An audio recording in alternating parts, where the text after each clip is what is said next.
Hi hello అందరికీ నమస్కారం. నేను మీ వాణి. ఇవాళ మనం ఈ వీడియోలో ద కిల్లర్ పార్ట్ 6 వినబోతున్నాం. ఫ్రెండ్స్, మీరు కానీ మన ఛానల్ని ఫస్ట్ టైం చూస్తున్నట్లయితే ప్లీజ్ సబ్స్క్రైబ్ చేసుకోండి. అలాగే ఈ వీడియోని తప్పకుండా లైక్ చేసి స్టోరీ ఎలా ఉందో కామెంట్ చేయండి. మరి ఎందుకు ఆలస్యం, స్టోరీ వినేద్దామా? ఆ రోజు రాత్రి చాలా హ్యాపీగా ఉన్నాను. మర్నాడు నేను నాయక్తో బిజినెస్ చేయబోతున్నాను. అలాంటి టైంలోనే లత కాల్ చేసింది. హలో, ఏంటి లత, నేను గుర్తొచ్చాను అని అడిగాను. ఏం లేదు. ఏం చేస్తున్నారో నందా గారు? ఏం చేస్తాం, రాత్రి కదా, పడుకుంటాం అని అన్నాను. పెళ్లి కుదిరింది. కాబోయే శ్రీమతితో ఫోన్లో మాట్లాడొచ్చు కదా, రాత్రైనా నేను గుర్తుకు రాలేదా అంది. రోజు ఫోన్ చేస్తున్నాను కదా, రేపు ఉదయం నేను మా ఫ్రెండ్ ఆఫీస్లో జాయిన్ అవ్వాలి, అందుకే ఈరోజు ఫోన్ చేయలేదు. పెళ్ళయ్యాక అన్నీ నీకే తెలుస్తాయిలే లత. నేను మీకు బాగా నచ్చానా, చిలిపిగా అడిగింది లత.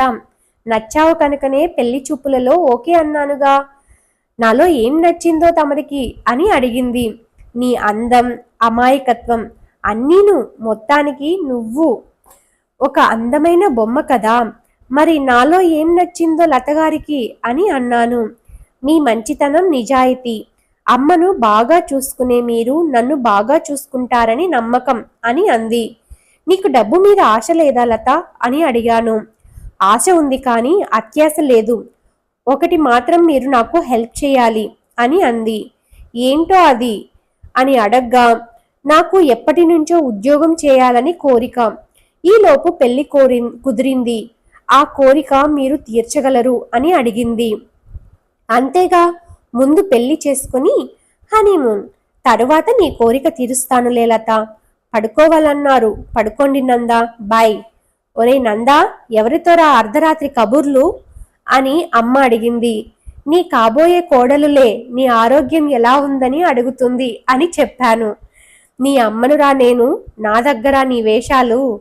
మర్నాడు ఉదయం లేచిన తర్వాత నందా పేపర్ ఓపెన్ చేసి చూశాడు. బిజినెస్ న్యూస్లో నాయక్ కంపెనీ గురించి రాశారు. కంపెనీ పరిస్థితి చాలా దారుణంగా ఉందని తెలిసింది. తండ్రి తర్వాత కంపెనీ సరిగ్గా రన్ చేయలేక ఇంకా నష్టాలలో కూరుకుపోయిందని న్యూస్లో వచ్చింది. సరైన టైంలో నాయక్ హెల్ప్ అడిగాడనిపించింది నందాకు. ఎలాగైనా తన ఫ్రెండ్ కంపెనీ లాభాల్లోకి తీసుకుని వచ్చి వాడి జీవితం బాగు చేయాలని అప్పుడే అనుకున్నాను నేను. చదివిన చదువుకు ఇదే మంచి అవకాశం అనుకున్నాను.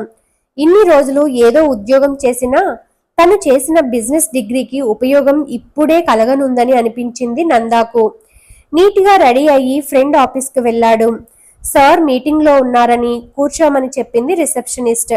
అక్కడ రిసెప్షన్లో కూర్చున్న నందా ఆఫీస్ను బాగా పరిశీలించాడు. ఎప్పుడూ నాయక్ తనని ఆఫీస్కు రమ్మని అడగలేదు. తాను వస్తానని ఎప్పుడూ అనలేదు. ఆఫీస్ చూడడం ఇదే. చాలా పెద్ద ఆఫీస్.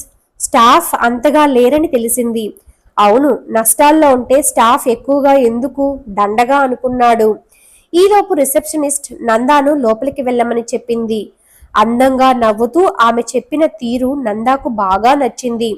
రారా నందా, నీకోసమే చూస్తున్నాను. అయినా వెయిట్ చేయడం ఏంటిరా, డైరెక్ట్గా రాకుండా? మీటింగ్లో ఉన్నావు కదరా, ఆఫీస్ రూల్స్ పాటించాలి కదా, అందుకే వెయిట్ చేశాను అని అన్నాను. నువ్వు మారలేదుగా, మంచి అలవాట్లు మార్చుకోలేము కదా అని అన్నాడు. ఇంతకీ నీ కాబోయే శ్రీమతి ఏమంటోంది అని అడిగాడు నాయక్.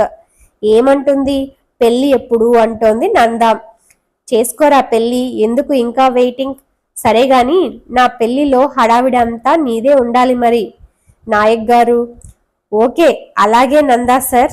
ఇప్పుడు మన కంపెనీ గురించి ఆలోచించు నందా, నీ చేతిలో పెడుతున్నాను, ఒక్క నిమిషం. మన స్టాఫ్ అందరినీ పరిచయం చేస్తాను అన్నాడు. బయటకు వచ్చి స్టాఫ్ అందరినీ పరిచయం చేశాడు నాయక్. కొత్తగా తన బిజినెస్ పార్ట్నర్ నందా అని పరిచయం చేశాడు. అందరూ అతని మాట వినాలని చెప్పాడు. మన కంపెనీకి అతను చాలా కీలకమని కూడా చెప్పాడు. అందరూ నందాను చిరునవ్వుతో కంపెనీలోనికి ఆహ్వానించారు. తరువాత నాయక్ తన సెక్రటరీను పరిచయం చేశాడు. ఆమె పేరు రమ్య. నాయక్కి సంబంధించి అన్ని విషయాలు చూసుకుంటుంది. చూడడానికి ఒక 25 లోపే ఉంటాయి. పెళ్లి కూడా అయినట్టు లేదు. ఎంతైనా నాయక్ టేస్ట్ను ఎవరూ బీట్ చేయలేరు. లేడీ స్టాఫ్ను చాలా సెలెక్ట్ చేసి మరీ పెట్టుకున్నాడనిపించింది. ఆ రోజు నుంచి ఆఫీస్ గురించి డీటెయిల్స్ తెలుసుకోవడం, అన్ని డిపార్ట్మెంట్స్తో మీటింగ్స్, బిజినెస్లో నష్టం రావడానికి గల కారణాలు అన్నీ స్టడీ చేయడానికి ఎన్నో రోజులు పట్టింది నందాకు. కొత్త స్టాఫ్ను తీసుకున్నాడు. చాలా కష్టపడి పనిచేశారు స్టాఫ్ అంతా. కొద్ది రోజుల్లోనే బిజినెస్ నష్టాల్లోంచి బయటకు రావడం మొదలైంది. ఇదంతా చేస్తూ తన బెల్లి గురించి మర్చిపోయాడు నందా. ఆ రోజు సండే లత నాకు కాల్ చేసి నువ్వు నాకు నచ్చలేదని చెబుతుంటే ఫోన్ కట్ అయింది. Thanks for watching. నెక్స్ట్ పార్ట్ని త్వరగా అప్లోడ్ చేస్తాను. ఈ వీడియోని లైక్ చేసి స్టోరీ ఎలా ఉందో కామెంట్ చేయండి. Thank you.